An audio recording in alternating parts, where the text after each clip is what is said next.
ఇవాళ నా పర్సనల్ లైఫ్లో జరిగిన కొన్ని ఇన్సిడెంట్స్ మీతో షేర్ చేసుకోవాలనుకుంటున్నాను. రీసెంట్గా నేను కామెడీ షోకి వెళ్ళాను, బుక్ మై షోలో బుక్ చేసుకొని. ఇక్కడే మన మినిస్ట్రీ ఆఫ్ అఫైర్స్లో. అది మన మినిస్ట్రియల్ అఫైర్ కాదు, మినిస్ట్రీ ఆఫ్ అఫైర్స్. అదొక కేఫ్. ఆ షోకి వెళ్ళినప్పుడు అర్థమైంది నవ్వు రాకుండా నవ్వడం ఎంత కష్టమో అని. పర్ఫామ్ చేసే పర్సన్ మన కళ్ళు చూస్తాడు, సో నవ్వాలి ఎంకరేజ్మెంట్కి. సో వాడు నా కళ్ళు చూసినప్పుడల్లా, వాడు వేరే సైడ్ చూసినప్పుడు ఇంతే. షో మొత్తం ఇలానే. ఇలా నవ్వు రాకుండా నవ్వడం ఎంత కష్టం మీరు ఎవరికైనా తెలుసా? ఎప్పుడైనా ఎక్స్పీరియన్స్ చేశారా? ఎవరికి తెలీదా? డోంట్ వరీ, ఈ షో అయిపోయేసరికి మీ అందరికి తెలిసేట్టు చేస్తాను.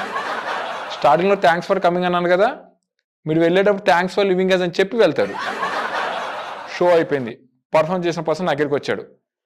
ఎలా ఉంది బ్రో, ఎలా చేసావని అడిగాడు.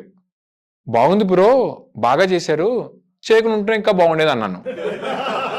వాడు ఏంటి బ్రో కామెడీ చేస్తున్నావుగా అన్నాడు.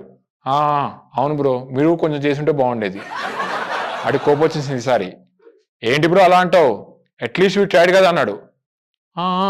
Yeah bro, you tried well, please don't try it again.